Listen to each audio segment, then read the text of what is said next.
For a gamer, stepping up to a Vega card is like having terrible vision and putting on a pair of glasses for the very first time. Like, you thought you were seeing before, but you weren't. The level of fidelity and performance you're gonna get out of a Vega card, it's like you're playing video games again for the first time.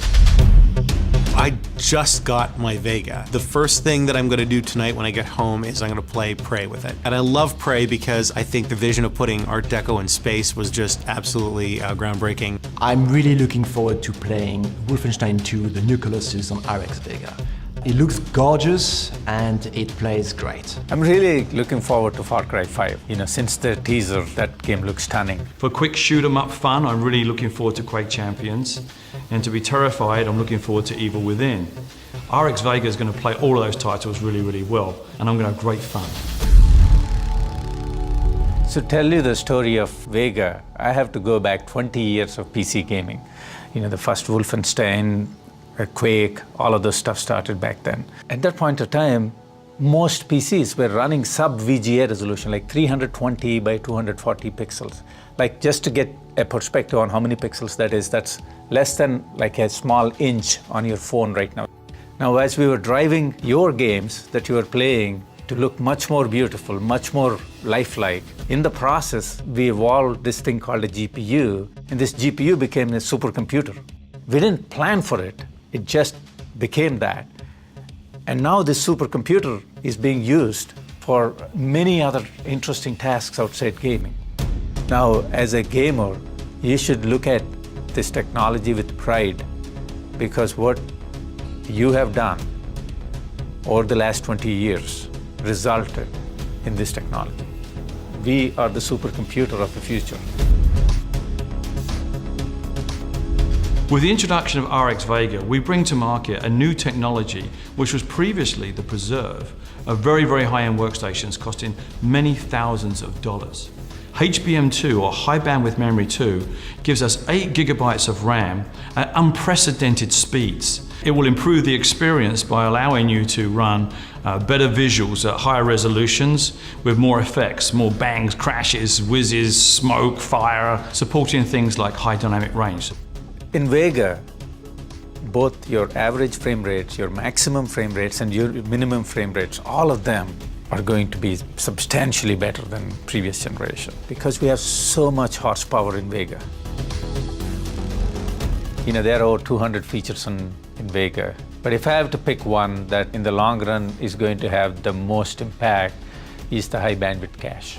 High bandwidth cache controller is a unique feature of the Vega architecture. Memory can be paged in and out without stalling the pipeline and without interrupting the flow of the compute shader. Imagine you're in a game, right, turned around the wall, and then there is a bad guy or a monster, and he's just about to shoot you, and you have a frame drop there, and you're dead. So in Vega, a big reason why we created the high bandwidth cache technology is to completely avoid that, because you never have to stall for loading your resources, loading your textures. HBCC makes it easier to manipulate and work with large datasets, large models. So obviously at Bethesda, we're known for making games with big worlds, and with those big worlds comes the need for more technology. It's not just about making a massive world where you can go anywhere and do anything, but it's about being able to see that whole world at a really incredible resolution, to really feel like this is a place that you're in. On Far Cry 5, we spent almost a year just building the world, just building the space and making it feel credible. So that means from every blade of grass, all the way up to the clouds in the sky, to the way the water works, to how people respond, to the way that the wind comes across the mountains, to the music that you hear, it has to feel like a real place. RX Vega supports a new feature called Rapid Packed Math. It is the ability to execute 2 shader instructions for the price of 1. This means better performance, and obviously better performance is all good news for developers and gamers. So when we have low-level access to the hardware, we're able to spend a lot of our time optimizing for that specifically. That means we can take full advantage and design our engine around the graphics architecture. We've been working closely with a company in Finland called FutureMark. FutureMark has been developing a demo that aims to showcase what kind of results that a developer could achieve by leveraging rapid packed math. This demo shows a performance benefit of at least 15%. if you've got a modern graphics card, it's pumping out so many frames per second, and if your monitor can't keep up with it, you're going to end up with screen tearing, and it's horrible, and it takes away from your game. What FreeSync does is stop that tearing from happening. FreeSync is a technology that allows us to adapt the refresh rate of the monitor to the rate the game can actually render frames at. You get no tearing and you get low latency without motion judder. FreeSync 2 monitors will really be the highest quality version of FreeSync. I fought really hard for the term free because we believe in open standards and we wanted as many people as possible to have access to what we thought was really great technology. If you were in a tournament, every frame counts, and if some of those frames are tearing, you're not sure if you've moved far enough, whether you're spot on, whether you can take the shot. Every single delay is gonna set you back, and then if they take the shot before you do, maybe you've lost the game and you're out of it. With 240 Hz and FreeSync on, it felt like I was in the game again. It felt like I was completely connected, and it meant I could play my game without worrying about the hardware. For a game like Quake Champions, you know, a FreeSync monitor and the refresh rate is all about having the right equipment to play the sport. You don't go play baseball without a bat. You shouldn't play football without a helmet. You shouldn't be playing Quake Champions without FreeSync. Like, you need a monitor that is going to allow you to embrace what Quake Champions is, which is a true competitive, entirely skill-based game. FreeSync 2.0 is our latest and greatest FreeSync monitor technology. One of our partners, Samsung, is launching a brand new monitor very soon, and it's got HDR and as well as a brand new range of settings that allow gamers to become more immersed. So HDR provides brilliant imagery and, more importantly, a rich environment that a gamer can have a fantastic immersive experience. Right from the start, Vega delivers amazing performance and amazing game experience. The thing with Radeon software is that although it brings out the best from the hardware, it will actually take the hardware to the next level. We are delivering a set of tools that is also going to be enabling game developers to customize the gameplay for that hardware, for more responsive, sharper, more intense gaming.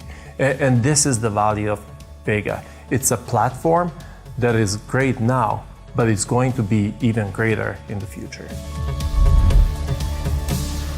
One of the things that's great about working with AMD and this new partnership we have is sort of recommitting ourselves to bringing the best out of Vega cards and unlocking all the things that they can do for our games on an ongoing basis. Well, I really love working with AMD. They're a really, really open company to work with. We love working with graphics hardware, right? And optimizing and squeezing out every little possible bit of power, designing our algorithms around it, and hopefully the gamers really benefit from that and they get great experience in playing our games. We announced the new Wolfenstein game, Wolfenstein 2, the new Colossus this year at E3, and we're super excited about bringing this sort of non-stop, crazy, over-the-top action thrill ride and bringing it out using the Vulkan technology so that it's not only going to play amazing, but it's going to look amazing. We're super excited to announce that Far Cry 5 is collaborating with AMD. You know, on Far Cry, we really want to try and be pushing what we can be doing graphically. We know that this brand started on PC. We know that it's really important to the people who know Far Cry all the way back from the very beginning. And so we think about what we want to be able to do in the future, what we want to be able to build. We need a collaborative partner that's going to be able to say, okay, how far do you guys want to go? How do you want to push it? And AMD gives us that. We wanted to get out there on the road and give gamers a chance to test drive it, to sit in front of it, to have it up on a beautiful FreeSync monitor and being able to go and just drink up that gaming experience. Once they had a chance to experience the buttery smooth frame rates, the incredibly high resolutions, the high dynamic range, just seeing that sense of wonder and excitement on the face of the gamer, that just made us feel so excited, and that all the effort that we went to bring Vega to market was worth it in every respect. You take a top-line product and the price to performance value there is just amazing. Yeah, I can't wait for Vega. As soon as you guys release one, I want one in my hand. There was meetings and meetings that we had with Raja where, we'd go on and on about the Shroud, and I would stop him and say, okay, can we move on to engineering? And Raja would be like, this is engineering. And I didn't understand it until I actually saw the final Shroud. It blew my mind away. I'm like, wow, this is actually beautiful. You should choose Radeon RX Vega if you care about those higher resolutions, if you care about having the very best GPU for new standards like Vulkan or DirectX 12. You should choose and care about Vega if you want to make sure that your games are being played the way they were meant to be. Turn up all your quality settings and run your games in their fullest glory with the best visual quality that the game developer intended you to enjoy. You get a glass with FreeSync because that's the buttery smooth glass, and the best GPU to drive that is Vega. That's it. That's the simple answer.